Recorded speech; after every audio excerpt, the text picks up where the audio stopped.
Y hoy voy a compartir un mensaje de la palabra que lo hemos titulado Caminando en medio del desierto. ¿Puede repetirlo conmigo, por favor, a la cuenta de 3? 1, 2, 3. Caminando en medio del desierto. Salmos capítulo 68, versículos 7 al 10 en la Nueva Traducción Viviente. Dice así la palabra del Señor. Oh Dios, cuando sacaste a tu pueblo de Egipto, cuando marchaste a través de las áridas tierras baldías, la tierra y los cielos derramaron lluvia a raudales delante de ti. Dios de Sinaí, delante de Dios, el Dios de Israel, enviaste lluvia en abundancia, oh Dios, para refrescar la tierra agotada. Finalmente, allí se estableció tu pueblo, y con una abundante cosecha, oh Dios, proveíste para tu pueblo todo lo que necesitaba. Amén y amén. Cuando nosotros vamos a la palabra del Señor, el desierto es parte de los propósitos en medio de nuestra vida de fe. El desierto es parte del diseño que Dios ha traído a nuestra vida para crecer. Una de las primeras cosas que nos enseñan a nosotros en clases de tecnología es que las civilizaciones crecieron alrededor o cerca de las fuentes hídricas, es decir, donde habían ríos, donde habían pozos, ahí las civilizaciones se establecían. ¿Por qué razón? Porque donde había agua, la vida podía funcionar de una manera mejor. Las cosechas, los caudales, el desarrollo mismo de las personas. Sin embargo, a mí me encanta ver cómo Dios, cuando quiere que una persona crezca y se desarrolla, incluye el desierto como parte de su mejor lugar para desarrollarse. Mire, la palabra del Señor nos cuenta en este texto que el pueblo de Israel estaba en Egipto. Repita conmigo esa palabra, diga Egipto. Egipto era el lugar donde ellos estaban siendo esclavizados. Egipto era un lugar de dolor. Egipto era un lugar donde se estaba cumpliendo una profecía de parte de Dios que le dio a Abraham, donde dijo: mi pueblo estará durante 400 años esclavizado, pero yo los voy a libertar. Ahora, esto es lo interesante. Dios los saca de Egipto, ¿y a dónde se los lleva? Al desierto. ¿Por qué razón? No se supone que si uno está pasando por una situación difícil, Dios debería llevarlo a una situación de bienestar. Escriba esto en sus apuntes, por favor. Antes de Dios colocarte en sus más preciosos diseños, Dios te va a formar. Ahí usted tenía que decirme un fuerte amén. Dije, antes de Dios colocarte en los niveles más relevantes de tu vida, Dios te va a formar. ¿Por qué razón? Porque la formación te ayuda a mantenerte en los lugares de bendición. Permíteme usar un ejemplo para explicárselo. Alabe al Señor si quiere hacerlo. Mire esto. Cuando Dios escogió a Moisés, Moisés tenía la vida colapsada. Moisés estaba en medio de una crisis de identidad. La razón es esta: había sido criado como un egipcio, pero no era egipcio. Así que Moisés, aunque era hebreo, no se sentía hebreo. Y aunque estaba en el palacio de los egipcios, tampoco se sentía egipcio. Es más, había cometido errores. Y si hay algo que lleva a una persona a una sensación de estancamiento, a una sensación de frustración, son precisamente los errores. Sentir que por causa de una equivocación ahora perdí el norte en mi familia y no sé si mi hogar va a funcionar o no va a funcionar. Sentir que por una equivocación ahora mi vida económica, mi vida laboral va o no va a funcionar. Sentir que por una equivocación mi ministerio llegó a un estancamiento en donde yo siento que por más de que quiero avanzar, sencillamente no lo puedo hacer. Moisés había caído en lo profundo del estancamiento. Sin embargo, dice la palabra que cuando Dios lo llama, empieza a presionarlo y a insistirle hasta que finalmente logra que Moisés vaya a libertar al pueblo. Diga conmigo, Dios le habló. Fuerte, diga, Dios le habló. Ahora diga conmigo, Dios le iba a cambiar la vida. ¿Qué le dijo Dios? Te voy a usar para que libertes a mi pueblo. Y hasta le demostró que Dios lo iba a usar. Le dijo, guarda tu mano dentro de tu túnica. La guardó. Cuando la sacó, su mano estaba seca. Después le dijo, tira la vara. Moisés la lanzó y la vara se transformó en serpiente. Moisés estaba viendo el respaldo sobrenatural de Dios, aunque tenía miedo. Ahora, cuando él empieza a obedecer a Dios, dice, listo, voy a ir ante Faraón y le voy a decir lo que Dios me mandó a decir. Y es que deje salir al pueblo porque él los va a libertar. ¿Y qué pasó cuando Moisés fue delante de Faraón?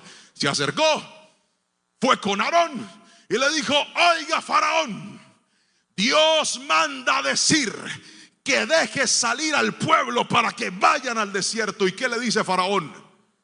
Claro que sí, Moisés, como tú vienes de parte de Dios, cuenta con eso. No. Faraón se opuso y le dijo, usted está loco, lárguese de aquí, no van a salir. Y es más, le voy a duplicar la producción de ladrillos a todo el pueblo. ¿Qué vivió Moisés cuando empezó a obedecer a Dios? Diga conmigo, rechazo. Y no solamente lo rechaza Faraón, sino que cuando se encuentra con el pueblo se llena de ira en contra de Moisés. Y le dicen, por culpa tuya ahora tenemos peor trabajo. Diga conmigo, rechazo. ¿Sabe qué es eso? Que cuando Dios va a formar a una persona, lo va a exponer a situaciones de rechazo. Que cuando Dios va a formar a una persona, lo va a exponer a situaciones incómodas. ¿Sabe por qué? Porque la primera aprobación que Moisés necesitaba no era la de Faraón. La primera aprobación que Moisés necesitaba no era la del pueblo. Cuando tú creces viviendo con la aprobación de la gente, no serás formado, serás deformado. Porque el que crece por los aplausos de la gente no ha aprendido a entender que la verdadera validación de la vida no es lo que la gente pueda decir de ti. Hoy la gente te aplaude y mañana te cambian. La verdadera validación es la que tengas de parte del cielo. Cuando Dios te ve y dice, eso es lo que quiero, que persistas, así el mundo te cierre las puertas, que continúes, así el mundo no te aplauda. Hay gente que empezó a montar un negocio y están frustrados porque dice, pastor, no me sigue nadie por Instagram. Subo una publicación y nadie me da me gusta. Mire, tranquilo, eso es parte del proceso. Dios quiere que usted aprenda a encontrar la validación en Dios. Y la validación en Dios no viene por los aplausos de la gente. La validación en Dios viene por aprender a mantenerme firme, aún en medio del desierto. Aunque yo no lo entienda, voy a obedecer a Dios. Aunque no lo comprenda, voy a obedecer a Dios. Porque en la obediencia hay bendición. ¿Por qué los desiertos nos forman? Permítame explicárselo. Présteme, hermano, por favor, mi balde. Latino que se respete, algún día en la casa bajó la presión del agua, o sencillamente el agua ya no vino más porque estaban arreglando las tuberías o porque la cortaron. Y en ese momento aparece la mamá o la abuela diciéndole, mijo, dándole una gran noticia: le va a tocar bañarse con ahí termínelo conmigo, con un balde. Levante la mano todo el que algún día se bañó con un balde. Levanten las dos para que se vean más.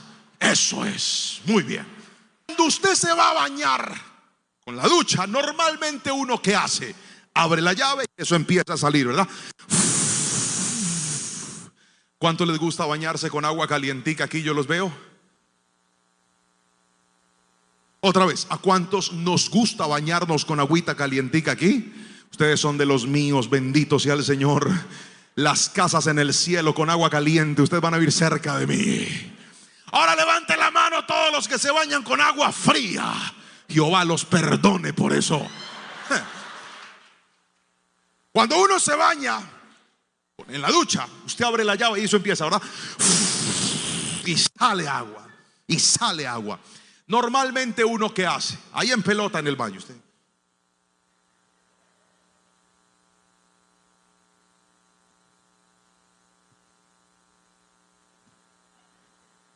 hasta que el agua le toca la espalda, ¿sí o no? ¡Ay! Ahí queda usted y ya se pega su bañito. Pero cuando uno se tiene que bañar con un balde, todo cambia, ¿verdad? Usted entra con el balde de agua a la ducha, lleva su jarrita. ¿Y qué pasa cuando se baña con un balde? Diga conmigo, cada jarrita tiene su espacio. Esta para acá, esta para acá, esta para acá, esta para acá, esta para acá. Y escuche esto, usted se baña con el balde, queda limpio y hasta le sobra agua para hacer lo más impresionante que alguien puede hacer cuando se baña con un balde.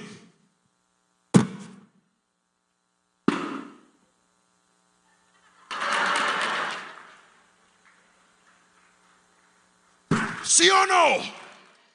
Escuche esto. Cuando usted le limitan los recursos, los administra mejor. Otra vez. Cuando te entregan los recursos limitados, los administras mejor. Y hay gente que dice: Señor, yo no sé por qué estoy pasando este desierto. Yo antes tenía mucho y ahora tengo poco. Y Dios dice: ajá, eso era lo que yo quería, que aprendas a administrar. Porque el día que te di mucho estabas gastando más de la cuenta, pero ahora te voy a limitar para que te vuelvas un mejor administrador. Benditos sean los desiertos que nos van a enseñar a ser mejor. Benditos sean las pruebas que nos van a formar para que aprendamos no a vivir como nosotros queremos, sino a vivir como Dios espera que nosotros vivamos. Alguien tiene que gritarme amén si me está entendiendo en esta preciosa noche. Los desiertos nos forman. En los desiertos los recursos son limitados. En los desiertos podemos pasar por situaciones de escasez. En los desiertos podríamos pasar por situaciones que nos limitan. En los desiertos tal vez usted pierde la posibilidad de ver un futuro con claridad y solamente empieza a vivir el presente.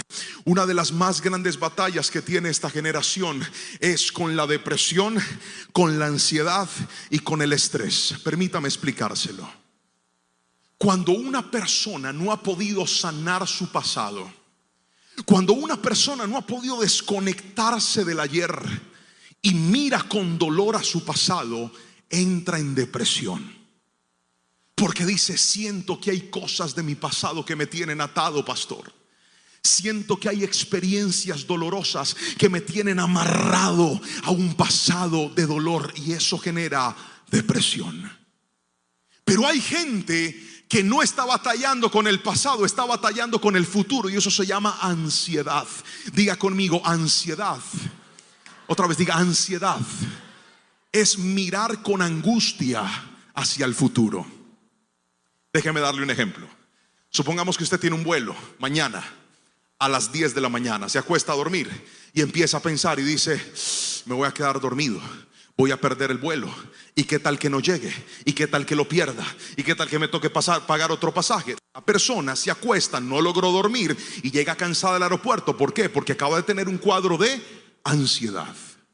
Y entonces empiezan a angustiarse por cosas que todavía no han pasado. Empiezan a preocuparse por cosas que todavía no han sucedido, pero ya la mente está angustiada. Ahora, cuando una persona tiene una batalla con la ansiedad, con el futuro, y tiene una batalla con el pasado, y eso se le mezcla en el presente, ahí es donde aparece el estrés, que es el revoltijo de ansiedad por el futuro y preocupación por el pasado. ¿Sabe cuál es la esperanza? ¿Sabe cuál es la solución? El pasado se vence con el perdón. Cuando digo: Señor, voy a cerrar ese capítulo que viví en el ayer.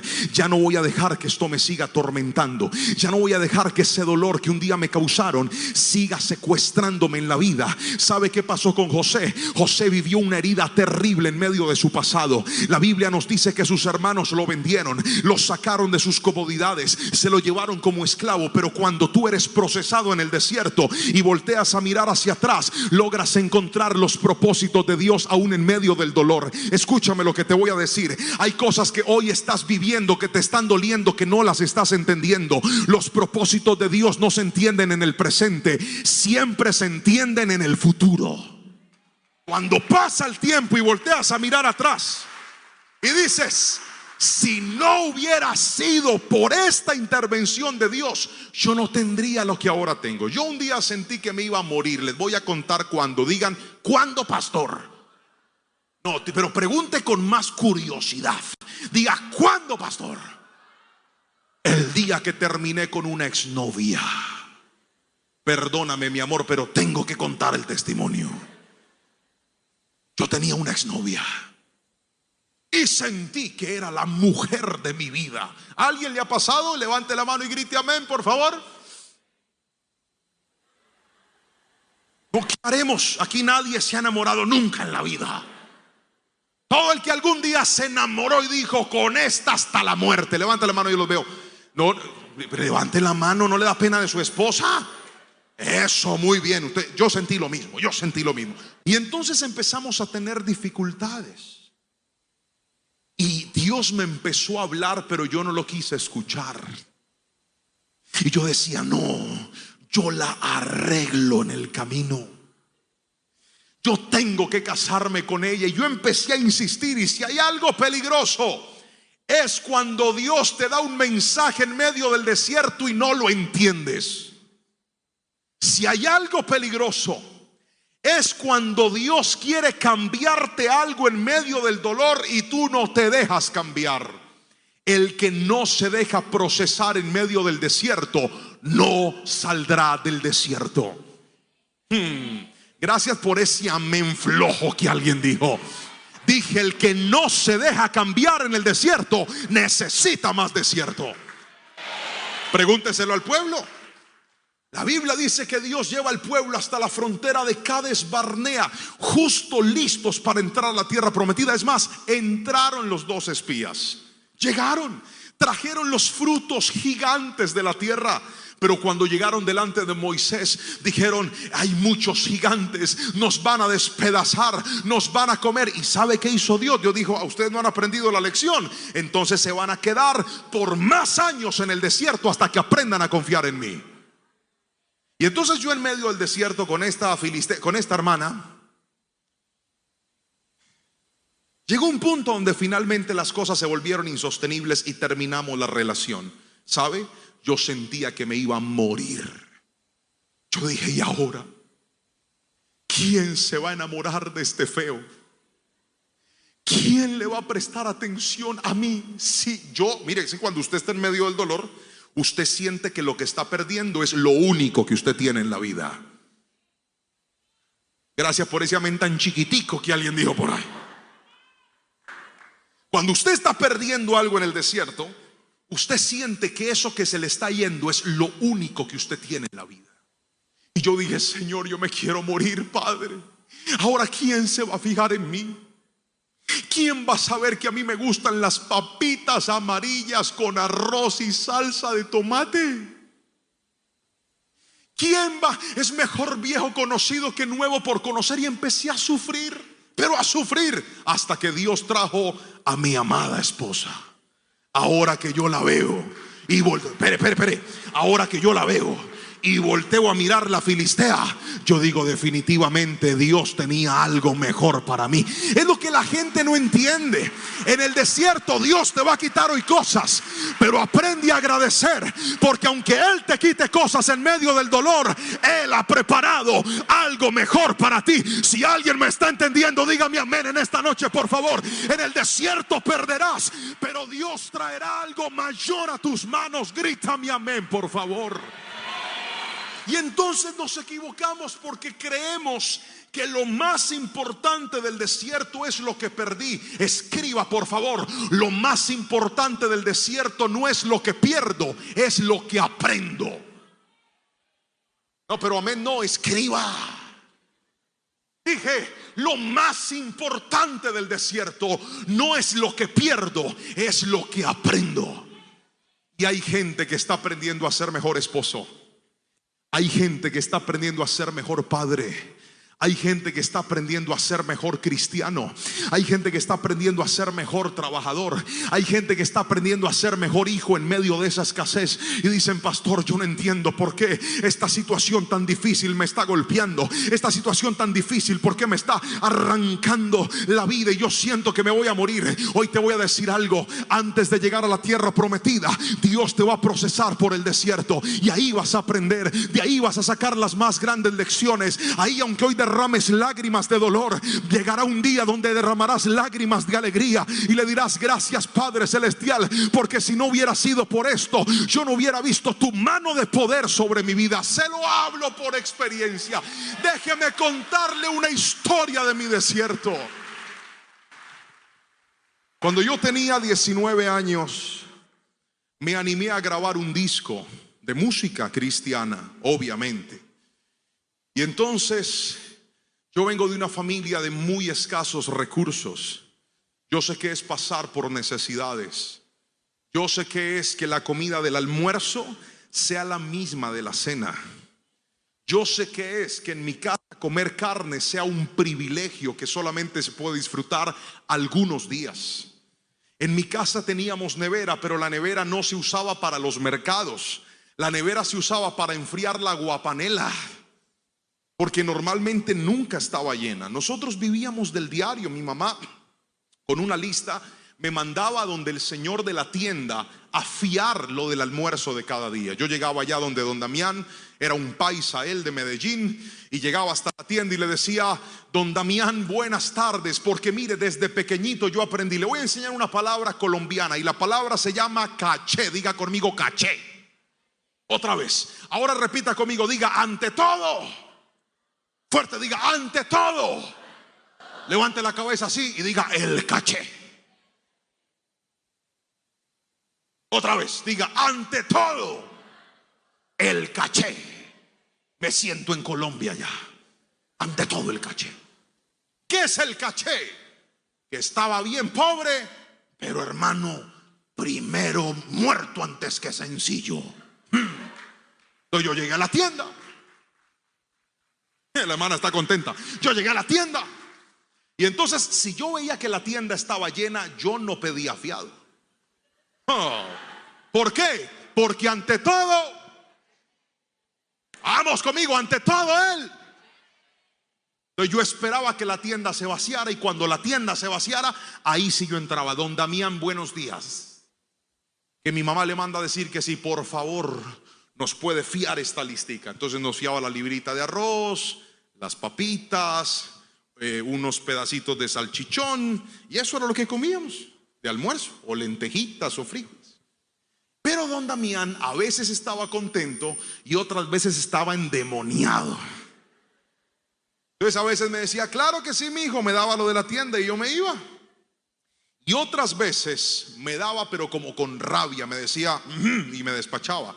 Hasta que un día yo fui a la tienda estaba llena, ya que no sabe yo qué hice: esperar, porque ante todo. Y don Damián me mira y me dice: a la orden. Yo le dije: tranquilo, don Damián, yo espero. Me dijo: no, ¿va a comprar o va a fiar? Delante de todo el mundo. Y yo le dije: a fiar. Y me va diciendo el Señor las siguientes palabras: pues dígale a su mamá que hasta que no me pague no le fío. Y yo le dije: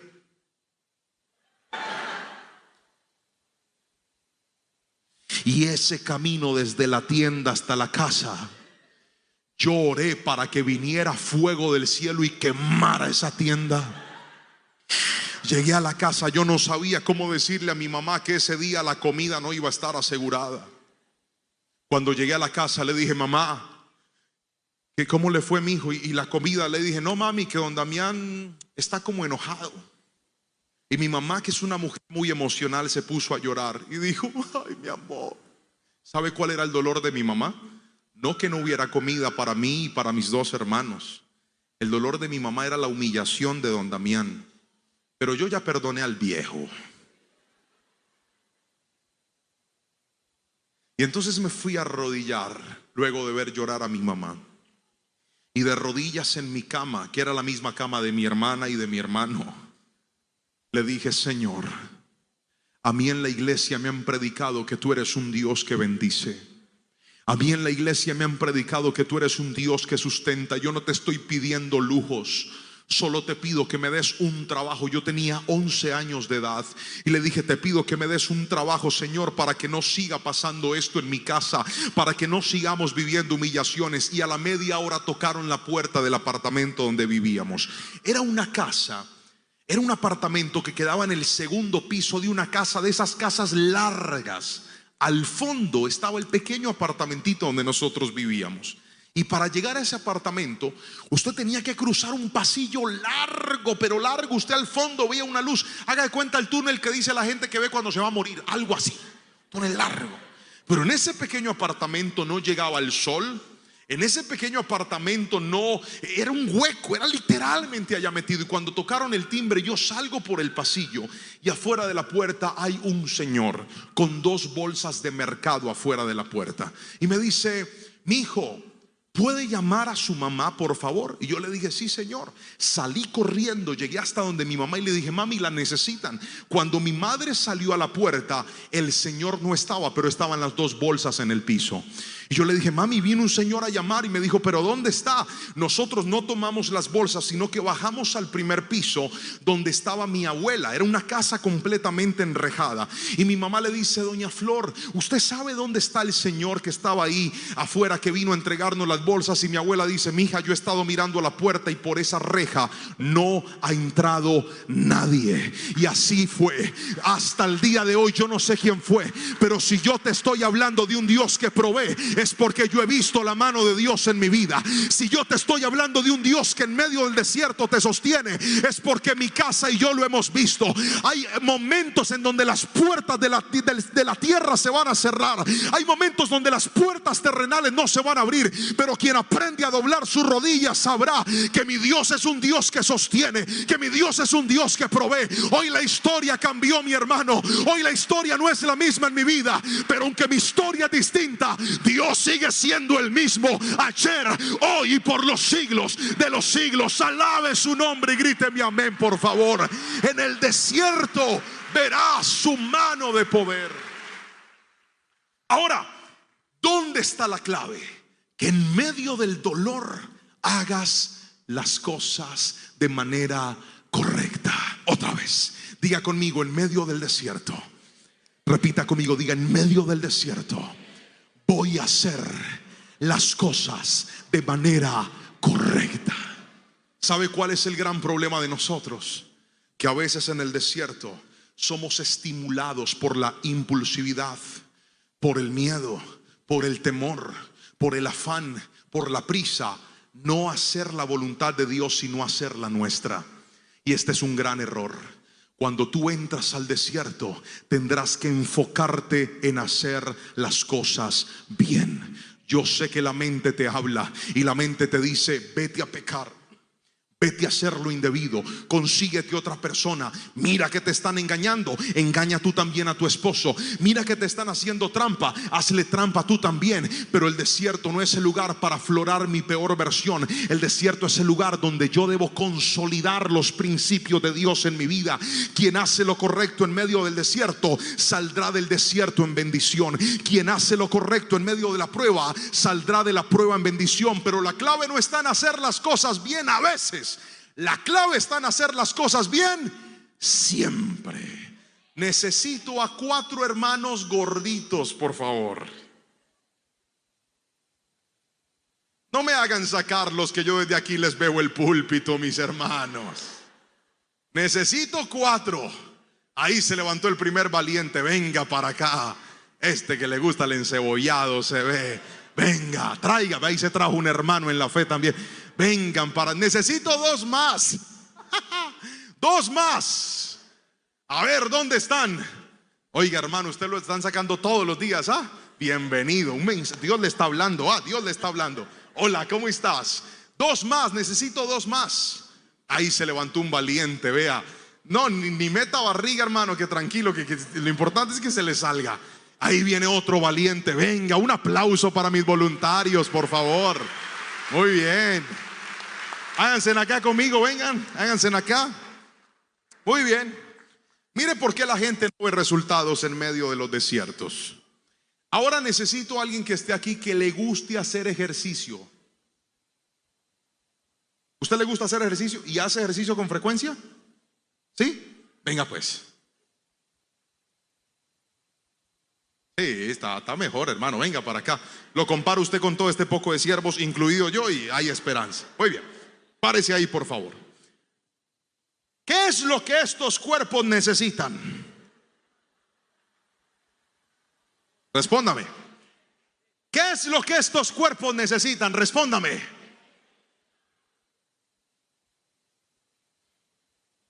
¿Qué necesitamos? Diga conmigo, bajar de peso. ¿Amén o no amén? Muy bien. Entonces imagínense que nosotros nos metimos a un gimnasio con este entrenador. Y este entrenador nos va a poner una rutina. ¿Listo? Piense, porque usted nos va a poner a hacer ejercicio ya a nosotros. ¿Listo? ¿Están conmigo? ¿Están listos? Hágase allá, hermano, por favor, para que nos lo podamos mirar. Hágase allá abajito, allá abajito. Sí, baje ahí. Pero con afán, eso es. Muy bien. Háganos un ejercicio que lo vamos a hacer. A ver, ¿qué debemos hacer? Pecho, hágale pues. ¿Cómo es pecho?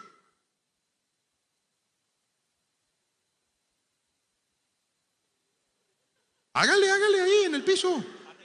Ahí. No, pero con el cuerpo, no hay pesas. Hágale. No, eso. Está como asustado el entrenador. Mire, 1, 2, 3, 4, 5, 6, 7. Deje ahí que ese es el número de Dios. Ya, 7. Ya.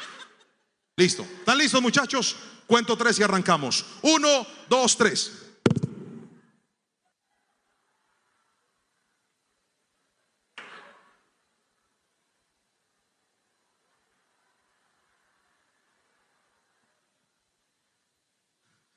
¿Listo? Muy bien. Párense acá, vengan, párense acá. Párense acá conmigo, aquí adelante, ahí está adelante todos. Hagan así. ¿Qué nota? ¿Qué nota? Respóndame, ¿qué nota? Nada. Siguen las mismas barrigas. ¿Sabe por qué? Porque aunque lo que hicimos estuvo bien, para que hayan resultados hay que hacerlo siempre. Y hay gente que no ha salido del desierto porque creen que con una cosita buena que hicieron ya el desierto se va a acabar. Amigo, si usted quiere salir fortalecido de sus momentos de prueba, tome la decisión de hacer las cosas bien, no un día, hágalas siempre. Que en la medida que usted se entrene y usted diga, esto me está costando, pero Dios me está llamando a hacer lo correcto, se va a dar cuenta que va a haber los resultados, porque Dios bendice no las decisiones buenas que se empiezan, sino las decisiones buenas que se mantienen. Gríteme amén si me está entendiendo, por favor. Todos los días hacer de a 7 lagartijas. Vayan y siéntense. Un aplauso para nuestros voluntarios. Gracias, hermano. Muy amable. Ahora, escuche esto.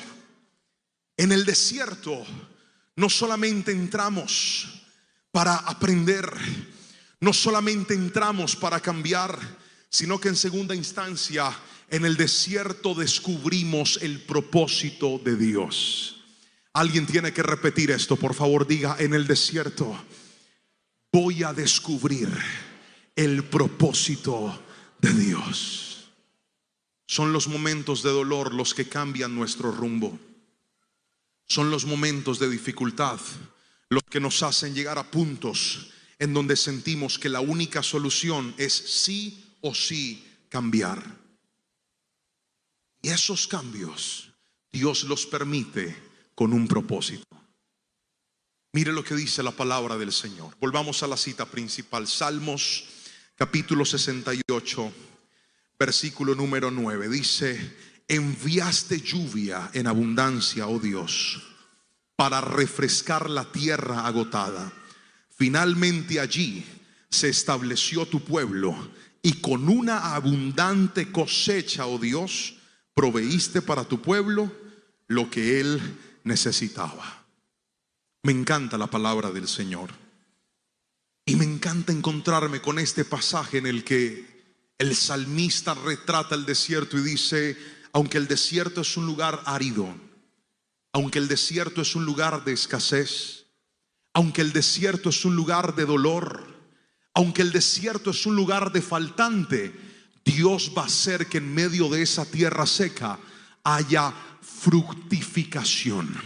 Dios va a hacer que en medio de esa tierra seca vuelva a florecer el propósito de Dios sobre tu vida. Hay una cita preciosa en Isaías que quisiera leer, y es Isaías capítulo 35, versículo 1 al 10, en la traducción al lenguaje actual. Dice la palabra del Señor así: Isaías anunció: el desierto florecerá y la tierra seca dará fruto. Todo el mundo se alegrará, porque Dios le dará al desierto la belleza del monte del Líbano, la fertilidad del monte Carmelo y la hermosura del valle de Sarón. Fortalezcan a los débiles, den fuerza a los cansados y salvarlos, y digan a los tímidos: anímense y no tengan miedo. Dios vendrá a salvarlos y a castigar a sus enemigos. Entonces se abrirán los ojos de los ciegos y se destaparán los oídos de los sordos. Los que no pueden andar saltarán como venados, y los que no pueden hablar gritarán de alegría. En medio del árido desierto brotará agua en abundancia. En medio de la tierra seca habrá muchos lagos y manantiales. Crecerán cañas y juncos donde ahora habitan los chacales. Y en pleno desierto habrá un sendero al que llamarán camino sagrado. Alguien tiene que decir gloria a Dios a esa palabra. El profeta Isaías le está diciendo al pueblo: Dios es el único que puede hacer que en el lugar de dolor vuelva a haber vida para ti otra vez. Dios es el único que puede hacer que en el lugar de tu sufrimiento vuelva a brotar esperanza para ti otra vez. Dios es el único que puede hacer que en esa familia que no había esperanza, que no había solución, que tú dijiste: ya me voy a quedar solo, ya no hay nada que hacer, ya mi hogar está perdido, ya tendré que acostumbrarme a vivir solo, ya tendré que seguir de aquí en adelante porque yo mismo dañé mi vida. Mi Dios es un Dios que cuando pone un propósito en una persona y dice: aunque has sufrido, aunque te ha dolido, aunque no lo entiendes, yo voy a hacer que en ese desierto vuelva a haber vida y vuelva a florecer otra vez para ti. Alguien tiene que decirme amén si lo cree, por favor.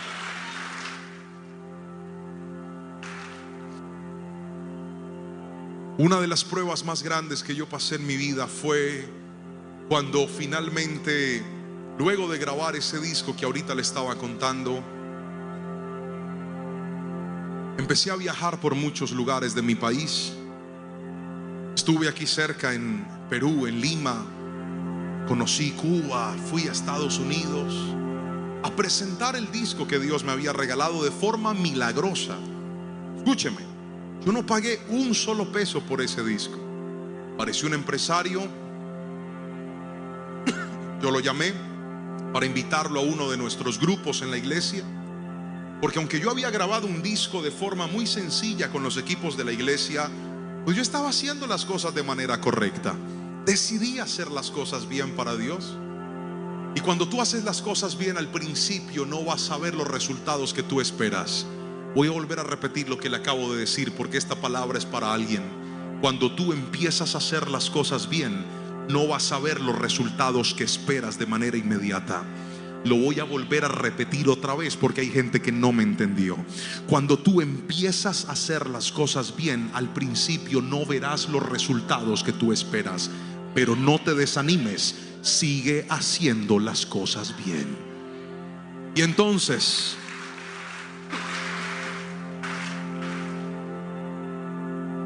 Grabé el disco y eso quedó, sonaba como maluco, raro, pero a mí me gustaba. Sacamos unas copias, me hice afuera de la iglesia y le dije: hermanos, aquí están los discos con las canciones que estamos cantando en la iglesia. Y eso se vendió como pan de yuca caliente. Todo el mundo lo compró. Y entonces a los días mi pastor me pide que llame a unos empresarios que habían llegado a la iglesia. Yo los llamé y en esa llamada hablo con uno de ellos y le digo: hermano, Dios lo bendiga, le saluda el hermano Juan Pablo Lerman. Y me dice: su nombre me suena. Y yo le dije: sí, yo soy el que canta.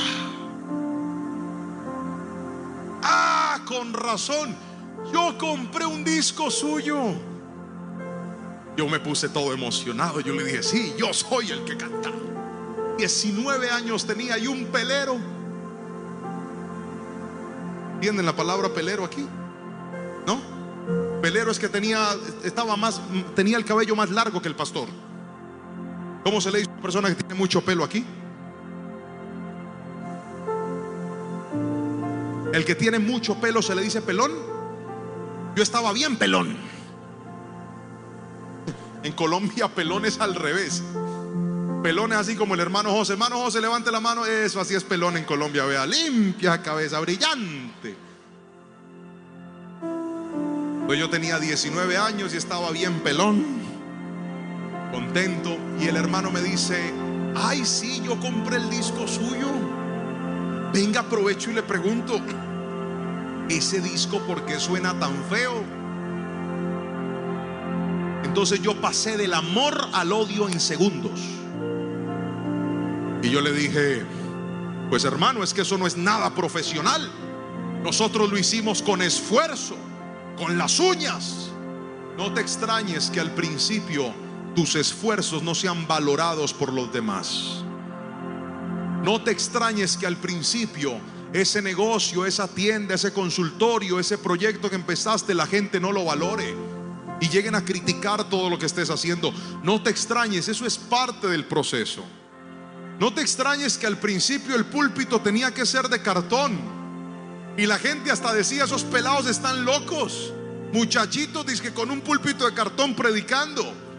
Claro que era una locura para muchos, pero cuando tú te enfocas en hacer lo que Dios te llamó a hacer y permaneces y prevaleces y te mantienes, mire hoy, 18 años después, el púlpito no es de cartón. Dios entregó una tierra para bendecir a Guayquilla. ¿Sabe por qué? Porque aprendimos a mantenernos en lo correcto. Bendito Dios que bendice al que tiene pequeños sueños, pero grandes decisiones de seguir adelante en Dios. Nunca llames pequeño a lo que Dios te dio. Nunca trates como insignificante lo que Dios te dio. Que la gente no crea en ti no significa que Dios no crea en ti.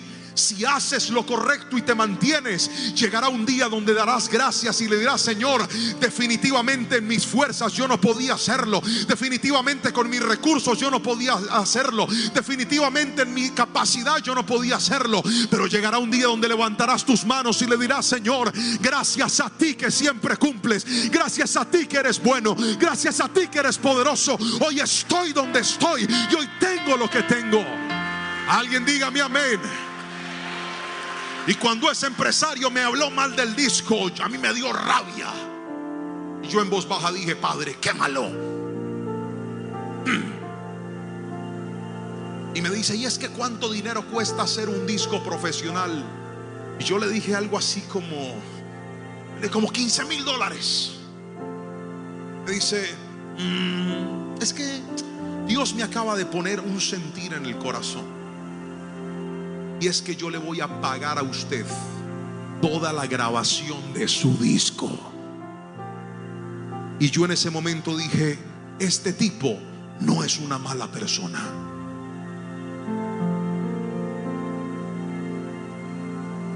Pasé del odio al amor en segundos. Y yo le dije: gracias. Ay, no se ponga para eso. Así fue. Pagó toda la grabación del disco. Hice el lanzamiento en la iglesia. La iglesia se llenó, vinieron personas de otros lugares. Le dije a mi esposa: alístate, amiga, porque te casaste con el nuevo Alex Campos de Colombia. ¡Ah! Que se agarre a Alex Campos, que aquí viene Juan Pablo Lerman. Y yo estaba emocionado, ya que no sabe, Dios empezó a abrir todas las puertas. ¿Me puedo bajar? Ya me bajé. Y Dios empezó a abrir todas las puertas. Me empezaron a invitar, me empezaron a llamar de medios de comunicación. Salí en la televisión. Yo no creía en nadie, me veía más bonito. Empecé a viajar, las puertas se empezaron a abrir. Y yo dije: gracias, Señor, porque estás cumpliendo tu propósito. ¿Sabe cuánto tiempo duró la alegría? 1 año. Al año, yo puse en mis redes sociales: agenda abierta, esperando que me empezaran a invitar y a llamar. Ya que no sabe, no me llamó nadie. Mire, no me llamaban ni a toser: Pastor Lerman. Nada. Todas las puertas cerradas. Y yo le dije a Dios: Señor, ¿para qué me abriste puertas si me las ibas a volver a cerrar? ¿Para qué me ilusionaste? ¿Para qué me diste cosas que ahora no funcionan? ¿Para qué me diste un disco? Mandé a sacar una caja llena de CDs y estaba en mi casa guardada porque nadie me estaba invitando. Y entré en un proceso de frustración. Diga conmigo: frustración. Ver que tienes algo y ese algo no funciona. Ver que tienes algo en lo que habías puesto tu confianza, tu esperanza, tu seguridad, pero ese algo no está sirviendo. Y de repente aparece mi pastor y me dice: hijo, uno de nuestros pastores no va a poder seguir sirviendo en la obra y necesito que te vayas a pastorear esa iglesia. Y yo quería hacer todo en la vida menos pastor. Yo quería cantar, porque antes del desierto usted tiene planes, pero después del desierto usted caminará en propósitos. Se lo voy a volver a repetir: antes del desierto tú tienes planes, pero después del desierto caminarás en propósitos. Los planes son los que haces tú, pero el propósito es el que Dios trazó para tu vida. Y cuando mi pastor me dijo eso, yo le dije: no, paz, no, porque ¿qué tal que a mí me toque viajar? Y me dijo: ¿a dónde si nadie lo ha invitado? No sé, pastor, ¿qué tal que me salga un viajecito? Una cosa es tú ser el director de alabanza de una iglesia grande, y otra cosa es tú ser el pastor de una sede pequeña. Porque yo era el pastor, yo era el que tenía que predicar, aconsejar, estar al frente de todos. Si yo faltaba, no había culto. Mi esposa estaba embarazada de nuestra pequeña hija Anita, mi segunda hija. Tengo un niño y una niña. Y le dije: mi amor, nos mandaron a pastorear a Siloé, un lugar peligroso de mi ciudad. Y ella me dijo: bueno, vámonos. Porque si hay algo que Dios mide en el desierto, no es tu conocimiento, tus ideas o tus estrategias. Lo que más mide Dios en tu desierto es tu obediencia.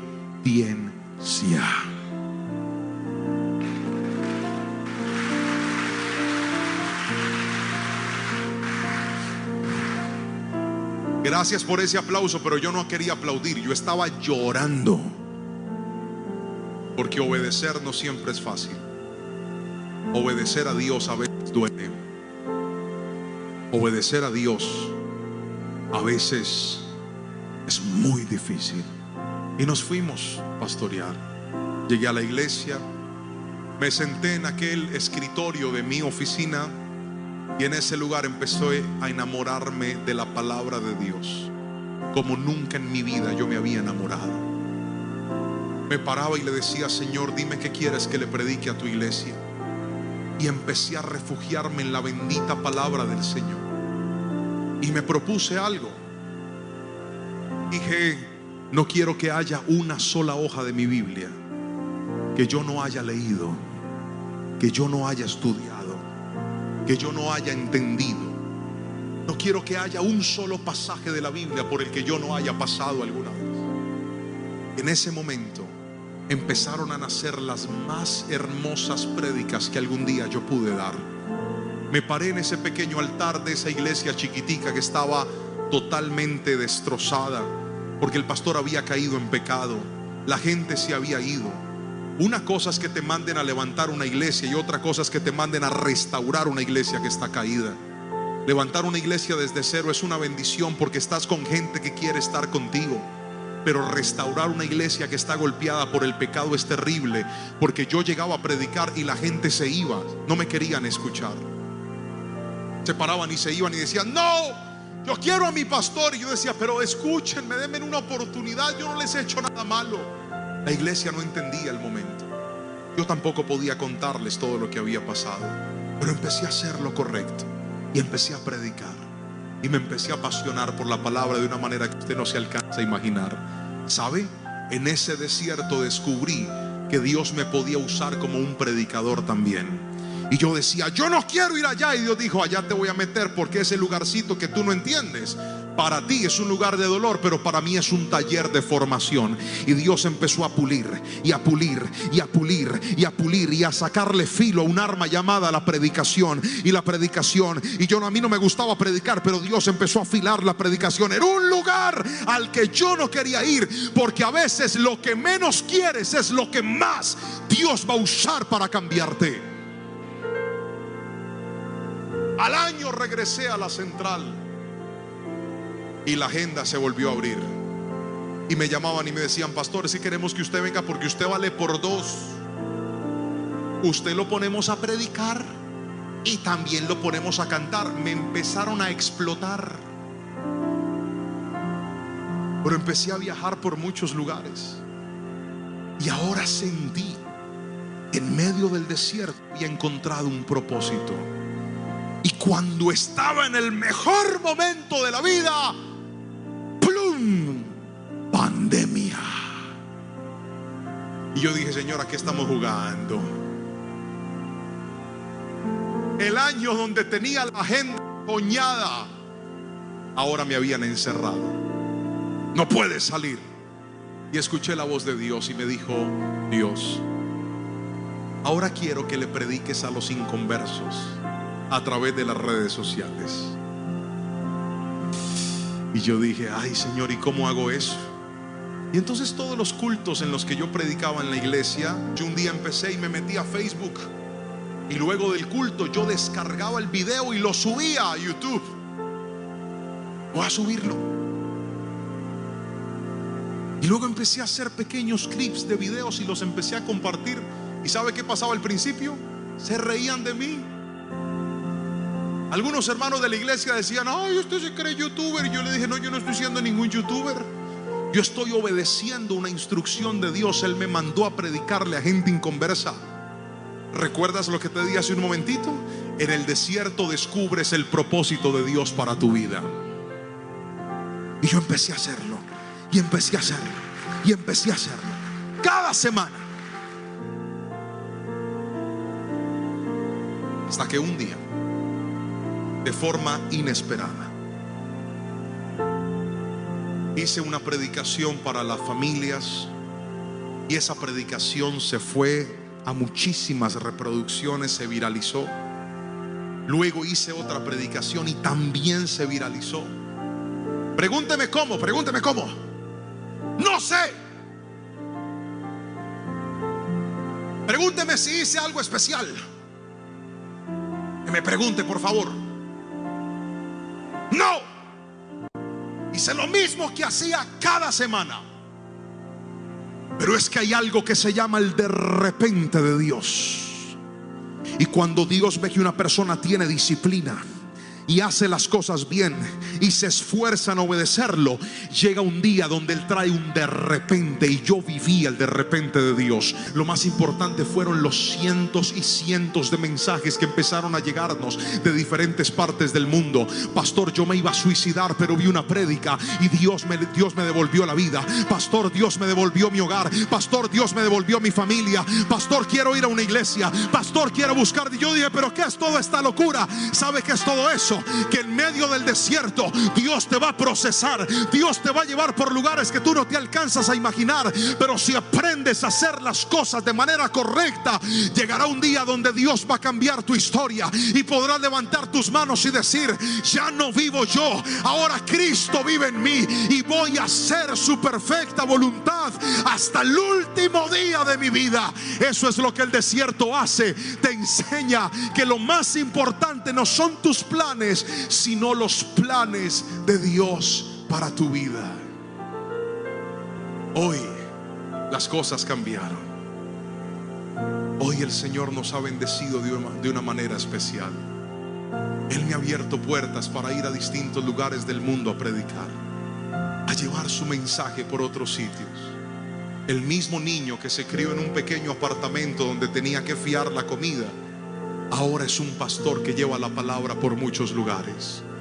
Mi papá no es pastor, mi abuelo no fue pastor, yo no heredé el ministerio.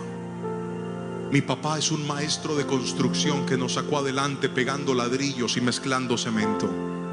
Mi mamá es una ama de casa que nos crió con mucho esfuerzo a mis 3 hermanos y a mí.